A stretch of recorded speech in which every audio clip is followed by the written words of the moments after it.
That's the beauty of Gangani. তোমরা তো চারদিকের ভিউটা দেখো, মানে লেভেল কস্টিউম।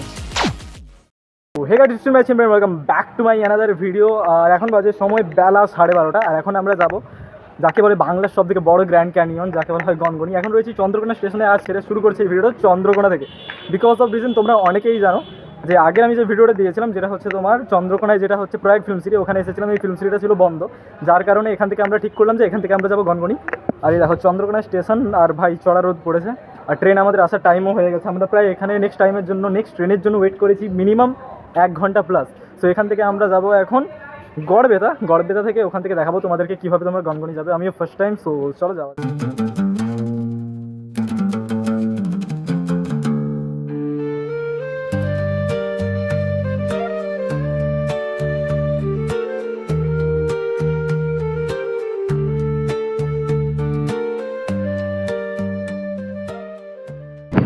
তো এখন রয়েছি মেদিনীপুর আদ্রা বিন্দুতে, আর এখন বাজে ঘড়িতে সময় 12:38। 12:38 চন্দ্রকোনা রোড থেকে আমাদের ট্রেন গন্তব্যস্থলে ছেড়ে দিয়েছে। লেট আছে ট্রেনটা অলরেডি। আর এখানে যে দেখো অ্যাম্বিয়েন্সটা, এখানে যে পরিবেশটা পুরো দেখো শাল বাগান চারিদিকে। এখন এসে পৌঁছে গেছি গড়বেতা স্টেশন, আর প্রচণ্ড টায়ার্ড হয়ে গেছে, আর মনটাও খারাপ, কারণ এক জায়গায় গেলাম সেখানে বন্ধ। ডেস্টিনেশন চেঞ্জ করে এখন আছি গড়বেতা। এখন এসে পৌঁছে গেছি গড়বেতা স্টেশনে, আর মানে সেই সকাল 7টা থেকে বেরিয়েছি, আর এখন বাজে দুপুর 1টা, মানে 6 ঘন্টা ধরে আমরা সবে গড়বেতা এসে পৌঁছেছি। মানে আমরা যদি প্রয়াগে যেতাম অনেক কিছু শুটিং হয়ে যেত, বাট ওখানে তো বন্ধ। সো ওটা নিয়ে এত ভাটবকে লাভ নেই। তো যেখানে এসেছি ওটা তোমাদেরকে দেখাই।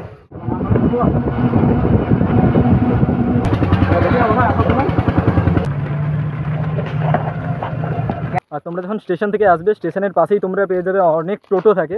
সেই টোটো তোমরা একটু বার্গেনিং করে নেবে, ঠিক আছে? মানে 40 টাকা মাথা পিছু, যেটা বুঝলাম, বাট একটু বার্গেনিং করে নিও। আর যখন আসবে তখন টোটোওয়ালার নাম্বারটা অবশ্যই নিয়ে নেবে, কারণ যাওয়ার সময় ভাই নাহলে প্রচুর হাঁটতে হবে। আর এখন দুপুর 1টা পেরিয়ে গেছে, মানে চড়া রোদ, আর আমরা এসেছি এই চড়া রোদের মধ্যে ঘুরতে গনগনি।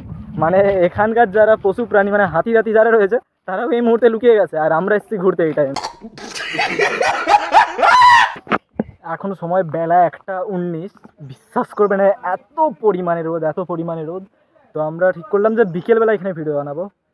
জাস্ট 5 মিনিট হয়নি এসেছি, চারিদিকে ভাই জঙ্গল। তোমরা জাস্ট দেখো, জাস্ট রোদ দেখো, এখানে জাস্ট রোদ দেখো। আর এই হচ্ছে আমি, মানে এত পরিমাণে রোদ, মানে এই যে এর মধ্যে আর আমার মধ্যে কোনো পার্থক্য নেই। এখানে এখন রয়েছি গনগনির মধ্যে, এখানে একটা ক্লক টাওয়ার রয়েছে। তোমরা জাস্ট ভিউটা দেখো, জাস্ট সেরা। এখন বিকেল প্রায় 4টা বাজতে যায়, প্রায় 4টাই বেজে গেছে ধরো।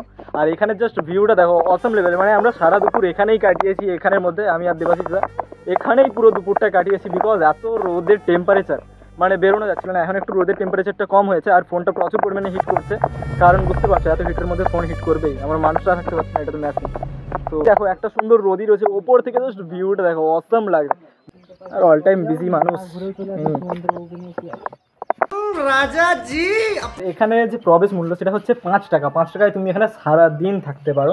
মানে এই যে পার্কের মতো যে এরিয়া, এখানেই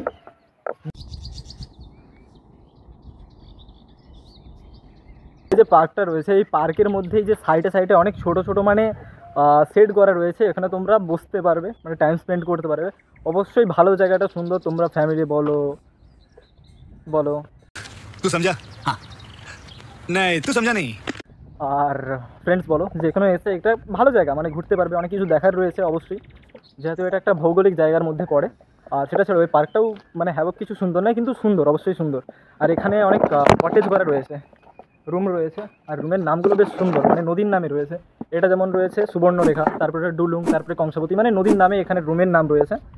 তো এখানে কিন্তু হোটেল রয়েছে, ওই হোটেলের মধ্যে তোমরা খাওয়া দাওয়া করতে পারো, থাকারও ব্যবস্থা রয়েছে। জেনে নেবে তোমরা, প্রাইস জেনে নেবে। সিঙ্গেল মনে হচ্ছে 500, আর দুজন এলে 3000 বা এরকম কিছু পড়ে, ঠিক আছে। আর সুন্দর, মানে পরিষ্কার রয়েছে, একটু পরিচর্যা রয়েছে, গার্ডেনিংয়ের দিক থেকে অনেক রকমের ফুল রয়েছে এর মধ্যে। তো চলো মেন যে ব্যাপারটা সেদিকে যাই, পার্ক। তো এখন রয়েছি এই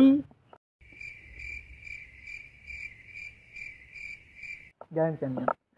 अबे साले जब জাস্ট এই ভিউটার জন্য সারা দুপুর ওয়েট করা, দেখবে।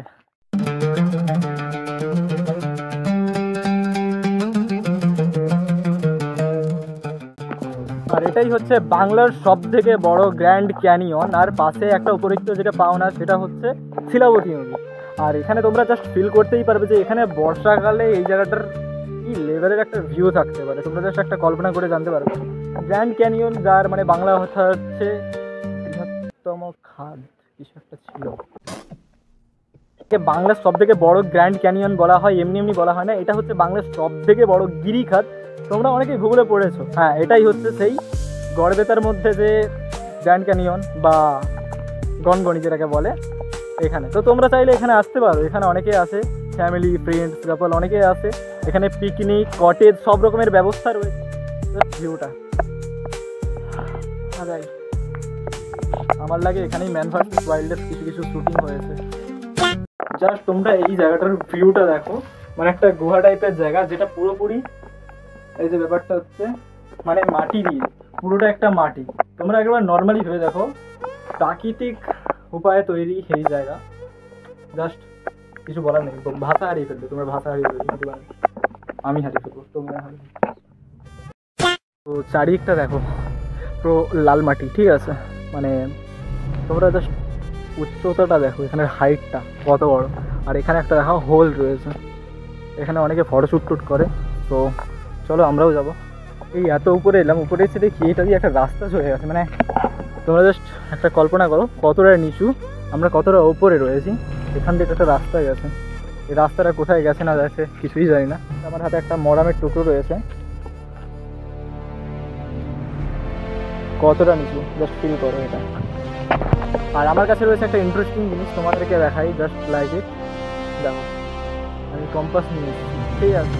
মানে ইন্টারেস্টিং ভাই, দিকে ফেস করে আছি, মানে এই সাইডটা এটা হচ্ছে প্রপার নর্থ সাইড, ঠিক আছে? একদম কম্পাস নিয়ে এসেছি, মানে আমরা কখন কোন দিকে যাচ্ছি পুরো ফুল ইন্ডিকেট বুঝে যাবো। এখন আমি ফেস করে আছি নর্থ সাইডে, ঠিক আছে? তো কলকাতায় যেমন আছে না আন্ডার ওয়াটার মেট্রো, এখানে আছে বর্ষার জল যে একদম সরু একদম গর্ত হয়ে গেছে। এখানে আন্ডার ওয়াটার মেট্রো নেই, বাট এখানে হয়ে গেছে আন্ডার ওয়াইল্ড রাস্তা। নামতে পারছে না, যে দাঁড়িয়ে গেছে, দেখো আটকে গেছে বেচারা। এটা তো স্ক্রিপ্টেড ছিল, আমরা তো। তো দেখো এবার তোমাদেরকে বলি, তোমরা যদি এখানে আসতে চাও কীভাবে আসবে। তো তোমরা যদি প্রাইভেট কোনো গাড়িতে আসো, বাইক বলো বা 4 হুইলার বলো, এখানে কিন্তু একটা পার্কিং চার্জেস লাগে। আর তোমরা যদি আসতে চাও তোমরা গুগল ম্যাপেই সার্চ করে দেখে নিতে পারো যে গড়বেতা গনগনি, ঠিক আছে? ওখানেই ম্যাপে পেয়ে যাবে ডিরেক্ট। তোমরা দুটো রাস্তা দিয়ে যাবে, একটা হচ্ছে আরামবাগের দিক থেকে আর একটা হবে কলাঘাটের দিক থেকে। কিন্তু কলাঘাটের দিক থেকে এলে তোমাদেরকে একটা টোল পেরোতে হয় যেটা হচ্ছে ধুলাগড়। এবার যদি তোমরা পাবলিক ট্রান্সপোর্টের মাধ্যমে আসতে চাও বাই ট্রেনে করে, তাহলে তোমরা ডিরেক্ট সাঁতরাগাছি থেকে সকালে দুটো ট্রেন পেয়ে যাবে, একটা হচ্ছে আরণ্যক এক্সপ্রেস আর একটা হচ্ছে রূপসী বাংলা এক্সপ্রেস, ঠিক আছে? ডিরেক্ট গড়বেতা স্টেশনে নামে ওখান থেকে টোটো করে তো দেখালাম কীভাবে আসতে হয়। তো চলে গেলো ট্রেনে। আর বিকেলের সময়ও ট্রেন থাকে, বিকেলের সময় যদি তোমরা আসো ওখানে স্টে করার ব্যবস্থা আছে, টাকা দিয়ে অবশ্যই, ঠিক আছে? আর শোনো, তোমরা যদি ডিরেক্ট ট্রেন না পেয়ে থাকো তাহলে হাওড়া থেকে তোমরা যে কোনো মেদিনীপুর লোকাল অথবা খড়গপুর লোকাল ধরবে। মেদিনীপুর থেকে অথবা খড়গপুর থেকে এই লাইনে অনেক ট্রেন থাকে, সারাদিনে তোমরা আসতে পারবে ট্রেনে করে গড়বেতা স্টেশন, ওখান থেকে টোটো। বাট একটা অ্যাডভান্স কথা বলে রাখি, তোমরা যখন টোটোয় করে আসবে, একদিনে আপ ডাউন করতে চাও, টোটোওয়ালা যেই টোটোয় আসবে না ওই টোটোওয়ালার নাম্বারটা নিয়ে নেবে, তাহলে যাওয়ার সময় সুবিধা হবে।